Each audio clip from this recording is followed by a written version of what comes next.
할렐루야. 오늘도 말씀으로 주님과 동행하고 계신 여러분을 주님의 이름으로 축복합니다.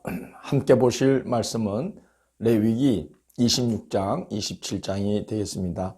26장은 자기 백성 삼은 자들이 복된 길을 걷기를 바라시는 하나님의 간절한 마음이 기록되어 있습니다. 복을 초래하는 길이 있고 재앙을 초래하는 길이 있는데 이 두 길이 이스라엘 백성들 앞에 지금 놓여 있다는 거죠. 선택에 달려 있는데 그 기준은 규례와 계명이다라고 말씀합니다. 규례와 계명을 준행하면 하나님께서 백성들 가운데 당신의 성막을 세워서 머물러 계시고 또 땅이 철을 따라서 소산물을 내고 평화와 번영을 누리게 된다는 것입니다. 그러나 하나님의 명령을 듣지 않고 규례와 계명을 준행하지 않으면 땅이 소산물을 내어주지 않게 된다고 말씀합니다. 26장 19절을 보면 너희의 하늘을 철과 같게 하며 너희 땅을 녹과 같게 하리라 이렇게 말씀합니다. 하늘이 철과 같고 땅이 노처럼 되면 사람이 살 수가 없죠. 하나님께서 땅의 문을 열어주시고 하늘의 문을 열어주셔야 사람이 살 수가 있습니다. 26장 20절을 보면 너희의 수고가 헛될지라 이렇게 말씀합니다. 아무리 땀 흘려 농사를 지어도 하나님께서 하늘과 땅의 문을 닫아버리시면 사람의 수고가 다 헛되게 된다는 말씀이죠.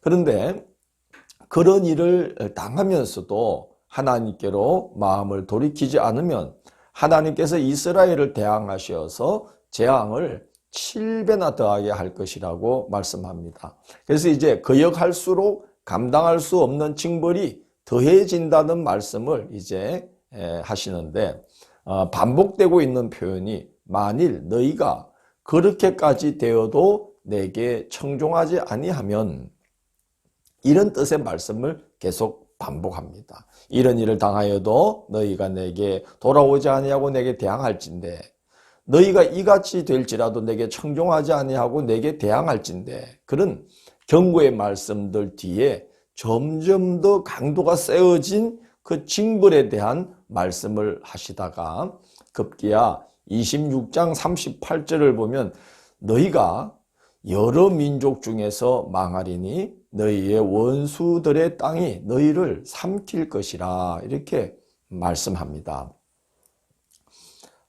결국은 이제 망하게 된다는 말씀이죠. 하나님의 거듭되는 경고 또 점점 하나님께서 강도를 세게 하시면서 깨닫게 하시는데도 불구하고 마음을 하나님께로 돌이키지 않으면 결국은 여러 민족 중에서 너희는 망하게 될 거다. 이런 말씀을 경고를 내리십니다.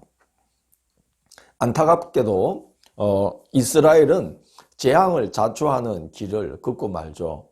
아모스 4장에 보면 오늘 이 방금 하신 하나님께서 경고하신 그 말씀이 역으로 그대로 다시 또 반복되는 것을 봅니다.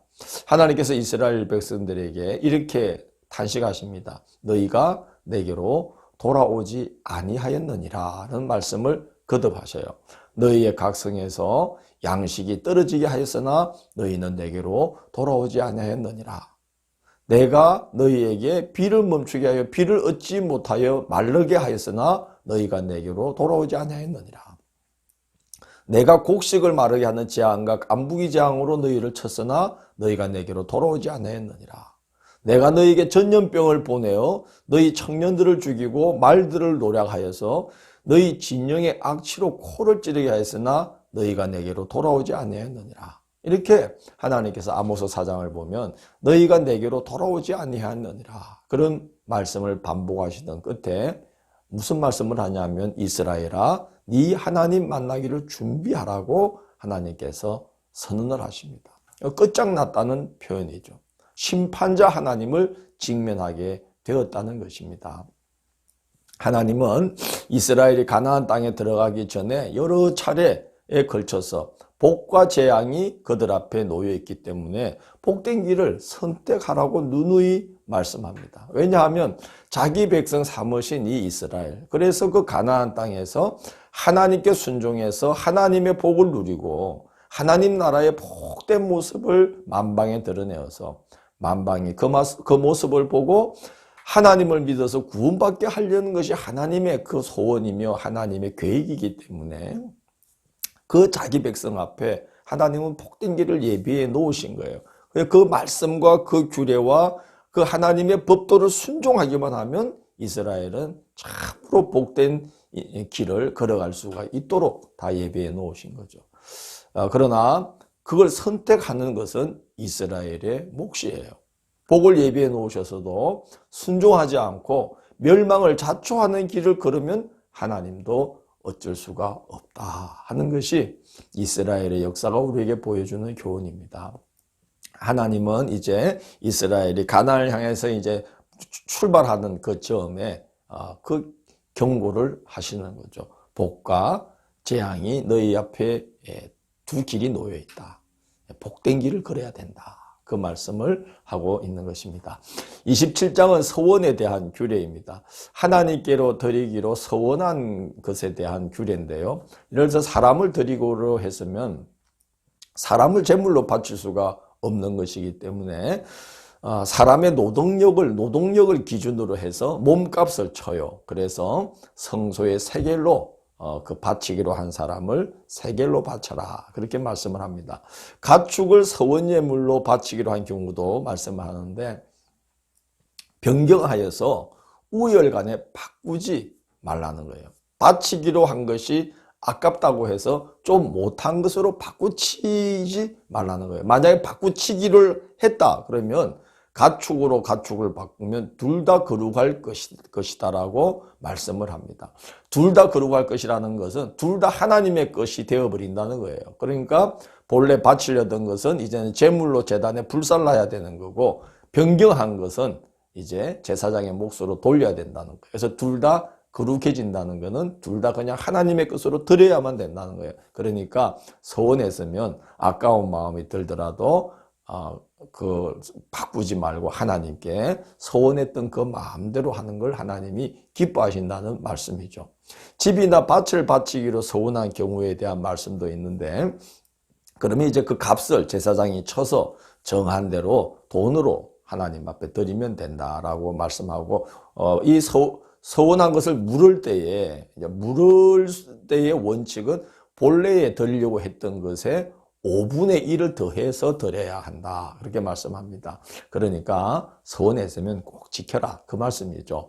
그리고 온전히 바친 것에 대한 규례가 나옵니다. 27장 28절 보면 여호와께 온전히 바친 모든 것이라는 표현이 나와요. 이것은 사람이든지 가축이든지 밭이든지 이거는 팔거나 무르지도 못하고 다 여호와께 지극히 거룩한 것이다 라고 말씀합니다. 다 여호와께 지극히 거룩하다는 말은 다 여호와께 드려야 된다는 거예요. 이게 이제 무슨 말씀이냐면 27장 29절에 보면 온전히 바쳐진 그 사람은 다시 무르지 못하나니 반드시 죽일지니라 이런 말씀을 합니다. 이게 무슨 말씀인가 하면요. 이 서원과 관계된 사건이 그 사울 왕이 그 하나님께서 아말렉을 진멸하라. 아말렉을 하나님께 바쳐지게 하라 하는 그 하나님의 명령을 어기고 그 자기가 노획한 것 중에 아주 좋은 그런 말이나 그런 가축들을 이렇게 따로 숨겨두지 않습니까? 그러다가 사무엘에게 책망을 듣지요. 이게 바로 이제 하나님께 바쳐진 것, 온전히 바쳐진 것에 대한 예를 우리가 볼 수가 있는 겁니다. 진멸하라는 거예요. 하나님 말씀은. 그게 온전히 바치라 하는 거예요. 그래서 그거를 이제 바치지 않으면 무르지 않으면 반드시 죽일지니라 이 말은 반드시 하나님께 바쳐진 것이 되어야 한다 하는 말씀입니다. 이제 11조 규례에 대한 말씀이 나오죠. 그 10분의 1은 여호와의 것이니 여호와의 성물이라 이렇게 말씀을 하시고 드리기를 아까워하지 말라고 말씀합니다. 27장 32절을 보면 모든 소나 양의 11조는 목자의 지팡이 아래로 통과하는 것의 10번째 것마다 여호와의 성물이 되리라 그렇게 말씀합니다. 그렇게 해야 좋은 것, 약한 것 가리지 않고 10분의 1을 하나님 앞에 드릴 수가 있다는 것이죠. 그렇게 하지 않고 우리의 다 집어넣은 후에 거기서 10분의 1을 골라내다 보면 약한 것, 병든 것 이런 거 자꾸 골라내고 싶은 유혹에 빠질 수가 있다는 거죠. 그래서 하나님 앞에서 10분의 1을 드릴 때 소나 가축이나 양을 드릴 때는 우열을 가리지 말고 그냥 막대기를 딱 세워놓고 우리로 들어가는 거에 10번째 것마다 딱딱딱 택해가지고 하나님 앞에 드려라 하는 것입니다. 만약에 우열을 바꾸면 하나님께서도 우리에게 주실 것 중에 나쁜 거 좋은 거 우열을 가리게 되면 우리가 얼마나 참 힘들어지겠습니까? 우리의 소유 중에 10분의 1을 드리는 게 아니고 사실은 이 다 하나님 것인데 하나님의 것 중에 10분의 1을 드려서 하나님께 감사하는 거예요. 하나님의 것 10분의 9로 우리는 이렇게 살아가고 있는 것이죠. 그래서 하나님께서 이스라엘 백성들에게 우리가 하나님의 것으로 살고 있다는 것을 인식시키려고 10분의 1을 드리라 하는 이제 요청을 하신 것입니다. 하나님은 복된 길을 다 예비해 놓으시고 순종하라고 말씀합니다. 그게 사실 그리 어려운 일이 아닌데 그걸 못하면 하나님께서도 어쩔 수가 없으시다는 거죠. 복을 내리실 수가 없다는 겁니다. 그래서 올 한 해 우리의 삶은 하나님의 말씀에 순종하고 그래서 우리 앞에 하나님이 복된 것을 예비해 놓으시는 그런 한 해가 되기를 원합니다. 내일 2월 10일 수요일은 민수기 1장에서 3장을 보면서 이제 출발 준비를 하는 그런 이제 말씀이죠. 그래서 출발 준비라는 제목으로 내일 민수기 1장에서 3장을 살펴보도록 하겠습니다. 함께 해주셔서 감사합니다. 기도하겠습니다. 주님, 우리가 복된 길을 우리가 개척하면서 나가야 되는 게 아니고 하나님께서 이미 다 예비해 놓으신 이 복된 길을 우리는 선택하고 순종하면서 그 길로 가면 되는 줄로 믿습니다. 이 한 해의 삶이 우리 힘으로 뭔가를 해보려고 발부둥 치면서 그렇게 살지만 말고 하나님의 뜻을 따라서 하나님의 계명과 규례와 법도를 소중히 여기며 순종하며 살아갈 때에 하나님께서 되게 하시고 복되게 하시는 그런 귀한 일들을 볼 수 있도록 인도해 주옵소서. 예수님 이름으로 기도드립니다. 아멘.